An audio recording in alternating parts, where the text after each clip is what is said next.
Bienvenidos a Diario de Cuba. Hoy tengo el placer de conversar con Nancy Pérez, quien es la esposa de Pablo Milanés. Bienvenida, muchas gracias por aceptar la invitación de Diario de Cuba. Gracias a ti, Nayari, gracias. Bueno, estaremos conversando sobre el primer disco póstumo de Pablo Milanés, Amor y Salsa, 80 aniversario. ¿Es así el nombre? Sí, es así el nombre. Es un título que al final resultó de varios intentos de títulos, porque lo que se quería era realmente hacer como una especie de homenaje de la obra de Pablo en versión salsa. Entonces siempre se hablaba a nivel práctico, ¿no?, y de producción, el disco de salsa, pero bueno, dejar ese título quedaba un poco corto y como al final la temática de la mayoría de las canciones de Pablo pues son de amor, o por una cuestión más emocional, pues se llamó Amor y Salsa, coincidiendo también este año de publicación con el 80 aniversario de su natalicio. ¿Cómo surge la idea de hacer un disco de salsa? Porque no es algo a lo que están acostumbrados o que nunca habían visto los seguidores de Pablo Milanés. Bueno, es un estilo musical o un género, a lo mejor yo me estoy metiendo en temas que no son lo mío, ¿no?, tan estrictamente musicales, pero es un estilo de música que a Pablo siempre le gustó mucho y siempre más o menos tenía la idea de hacer algo así. De hecho, hubo una realización ya en los años 90 que se llamaba Pablo en Salsa, que se hizo a principios de los 90, donde participaron incluso Gilberto Santa Rosa, que está participando ahora, y otros músicos cubanos, pero no tuvo demasiada trascendencia. Luego también hubo otro intento con Andy Montañés en el disco AMPM, que lo produce también Dagoberto González, e incorporan también temas en versión salsa, no todos de Pablo, y eso pues se quedó ahí navegando, ¿no?, hasta que Dagoberto pues dijo, bueno,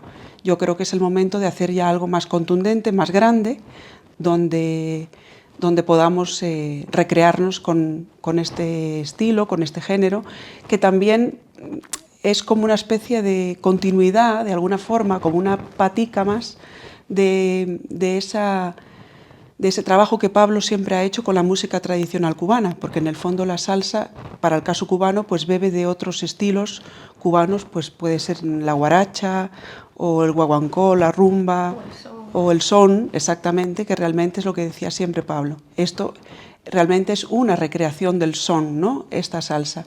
Y ahí se decidieron a desarrollarlo de una forma más grande, más elaborada, y pensando en que podía ser una oportunidad para invitar a muchos colaboradores que eran también fans de la obra y admiradores de la obra de Pablo. Justo sobre los colaboradores, es un fonograma que ha salido recientemente al mercado, es muy nuevo. Las personas que van a escuchar, ¿a quién se van a encontrar ahí en ese disco? Pues imagínate, hay desde los grandes de la salsa a nivel mundial, a nivel internacional, como Gilberto Santa Rosa, Óscar de León, Ismael Miranda, que fue realmente un descubrimiento maravilloso para mucha gente. La interpretación que hace Ismael es increíble. Todos, ¿no?, porque si vamos particularizando, cada tema tiene su originalidad y su potencia, pero ya te digo, desde ese lado, músicos y cantantes ya consagrados en ese género. También está la India, está Aimé Nubiola también, acompañada por Gonzalo Rubalcaba, Luis Enrique, Víctor Manuel, en fin. Alejandro Sanz. Pero por otro lado, exactamente, aparecen una serie de artistas que no están vinculados directamente o no se asocian directamente a la salsa, pero quisieron, en su afán, bueno, pues de participar en una producción de Pablo, por el cariño, ¿no?, y la admiración que le tenían, en intentar pues meterse en los arreglos de Dago y al final, bueno, pues sonear ahí como si fuesen un sonero, ¿no?, clásico. Sobre ese mismo tema, el tema de los colaboradores, usted dijo en una entrevista a la agencia EFA, la entrevista que estuvimos comentando, que Pablo era muy exquisito a la hora de escoger colaboradores para hacer sus fonogramas. En este caso, ¿por qué esta persona? ¿Por qué, por ejemplo, Alejandro Sanz? ¿Por qué Gilberto Santa Rosa? Bueno, más bien ahí... De manera general. Sí, realmente lo que... Pablo quiso realmente mantenerse al margen de la elección, ¿sabes? Para él era muy más penoso o lo que fuese decir quiero este o este. Eso fue algo que dejó un poco a la libertad de Dagoberto, que fue quien pensó en los colaboradores, en las posibilidades de llegar a ellos, en muchos casos, porque no todos eran pues, músicos con los que uno tuviese relación activa o regular, y eso se lo dejó a él. Dijo, yo prefiero que tú me des propuestas y yo después te digo pues que sí o que no, o te doy mi opinión, pero en general fueron propuestas que le hizo Dagoberto en todos los casos, tanto en los artistas más clásicos como en estas nuevas incorporaciones, como Ana Belén, como Alejandro Sanz, como decías, Juanes, incluso Diego Torres, ¿no? Que dirías tú, bueno, como que va a cantar, ¿no? Como va a cantar Diego, y lo hace muy bien. Entonces, cuando llegaban esas propuestas, más o menos ya llegaban a la vez con una propuesta de arreglo musical. Es decir, estoy pensando en esta persona con este arreglo. Y así Pablo lo veía, lo podía entender un poco más y decía, venga, pues dale para adelante o no, y fue yendo así. ¿De cuánto tiempo de trabajo exactamente estamos hablando?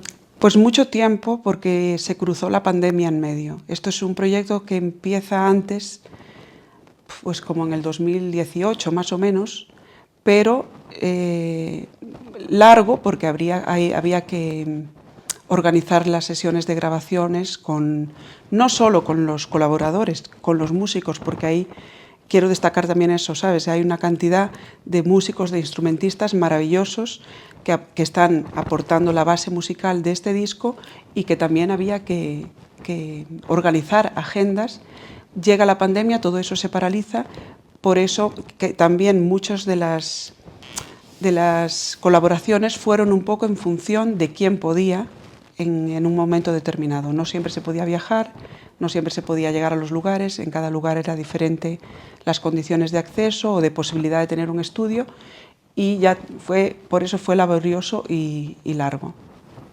Como te había comentado, yo estuve escuchando el disco de Camino y esto de la salsa, que uno no está acostumbrado, que los grandes temas de Pablo van por otra línea. Yo creo que al final hace que las nuevas generaciones se acerquen a temas clásicos, a temas antiguos del repertorio de Pablo Milanés. ¿Fue este alguno de los objetivos que ustedes se trazaron cuando pensaron en concebir el disco? No sé, eso quizás fuese una pregunta más directa para Dago, para Pablo, pero yo creo que la intención, bueno, era llegar a un gran público, ¿no? A un amplio público, y que si se pudiesen captar pues nuevas generaciones mejor. Pero más que eso era un poco demostrar que las canciones de Pablo son muy versátiles, y tanto pudiesen tener un arreglo pues en jazz, como en salsa en este caso, o como una canción tradicional. Entonces era un poco demostrar eso, y que también temáticas que no son las habituales en las canciones de la salsa pues tuviesen una cabida y no resultase extraño.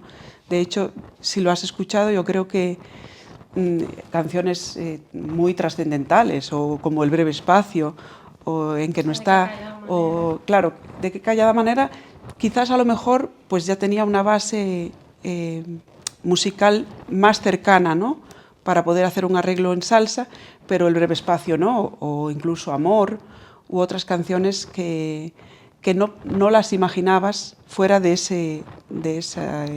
su confort, ¿no?, habitual, y salen de ahí y creo que se pueden escuchar muy bien y generan pues una energía increíble, incluso que te dan muchas ganas de bailar, aunque el tema sea para estar llorando casi. Exacto. Yo estuve escuchando el fonograma en Spotify, pero me habías comentado que está en otras plataformas, sobre todo de cara, por ejemplo, a la gente que lo quiere escuchar en Cuba. Claro, efectivamente. Bueno, el disco lo distribuye Universal Music de España, pero bueno, con la idea de que llegue a todo el mundo latino, a todo el mundo en general, pero mucho más al latino, y teniendo en cuenta en el caso de Cuba que le es mucho más complicado acceder a plataformas digitales, pues en ese caso, bueno, ya te digo, está a disposición en plataformas digitales, tú puedes escucharlo en casi todas las más habituales, Spotify, Apple Music, Deezer, Amazon también, pero en el caso de Cuba pueden escucharlo a través de YouTube. Es decir, no hay vídeos musicales, generalmente vas a YouTube para ver un vídeo. En este caso está simplemente la portada del disco, pero para la gente en Cuba es muy fácil, supongo, y es una forma de acceder al disco que sin estar preocupados de que no puedan acceder a una plataforma digital, que sería muy complicado. Eso por un lado, en cuanto a la distribución digital del disco, pero también pues se han hecho, bueno, yo te enseñaba, este es un long play, y se han hecho también en CD.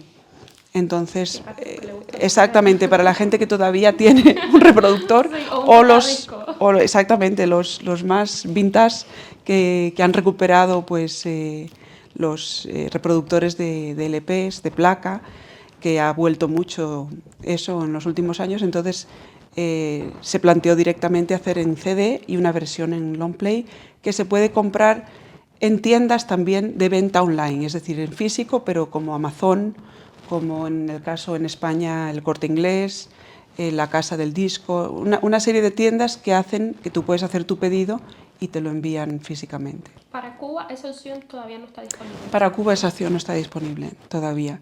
Espero que también el disco en físico pueda llegar, sabes, que mucha gente pues tenga la oportunidad de acceder a él allí, pero es algo que todavía el productor tiene que ver con la distribuidora, con Universal en este caso, pero bueno, espero que pronto se pueda hacer. ¿Y existe algún proyecto para hacer una especie de concierto, por ejemplo, para presentar estas canciones? A la par que se iba haciendo el disco, siempre se pensaba en una posibilidad de hacer conciertos en directo, eso es verdad, aunque es un concierto complejo, porque si tú sabes quiénes están participando en este disco, pues evidentemente te gustaría verlos en directo. Y esa era una idea complicada, pero bueno, hace unos años todavía factible. Ya te digo, el tiempo de la pandemia retrasó mucho. Después Pablo entra lamentablemente en una situación médica y de salud muy complicada, donde ya esta idea pues va teniendo menos peso. Sin embargo, y ahora evidentemente no se puede hacer sin Pablo, tal como estaba pensado. Sin embargo, el productor sí quiere intentar llevar este conjunto de colaboradores a un posible concierto, 1, 2 o 3, en los lugares a lo mejor más destacados de la salsa, ¿no? En América o incluso aquí, e intentar reunir a los participantes para poder hacer un homenaje.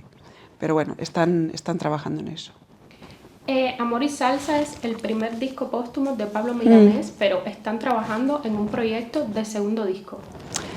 Sí, no estamos trabajando directamente todavía, pero incluso hay más cosas que uno, posiblemente. El año pasado, no sé si recuerdas, Pablo dio un concierto en La Habana, su último concierto, y ese concierto pudimos grabarlo. Entonces hay el plan de que pueda salir ese concierto, que salga un directo, ¿no? Ese sí estamos trabajando de una forma ya intensa y ya en una postproducción bastante avanzada, y espero que con el tiempo pueda salir ya el disco, el DVD, el audiovisual, pues no sabemos todavía cómo, no hay todavía vía, y espero que en Cuba también. En Cuba, desde luego, si va a salir para el mundo, espero que pueda salir, aunque sea en la televisión cubana, para que la gente lo vea. Y además de eso, que sí es algo más factible y ya más algo que está próximo, Pablo dejó muchas canciones inéditas, dejó varias canciones inéditas que cantaba hasta hace muy poco en los conciertos en directo. Él tenía una idea de hacerlas a guitarra, él quería volver pues a ese inicio, ¿no? Cuando él empezaba solo a guitarra, cuando en esa fase más esencial, ¿no?, del cantautor, y quería volver a hacer eso, pero siempre ocurría algo, su salud no se lo permitía, había un plan y siempre ponía por delante las colaboraciones con otra gente, a él le gustaba muchísimo eso. De repente venía un muchacho y quería hacer algo y lo hacía con él. Entonces lo suyo lo iba dejando a un lado con ese plan de grabarlo a guitarra, que no se pudo hacer, pero sí han quedado grabaciones de conciertos y bueno, espero que con el tiempo pues puedan salir a la luz porque son las últimas composiciones que él hizo en los últimos 4 o 5 años. Bueno, muchísimas gracias, Nancy.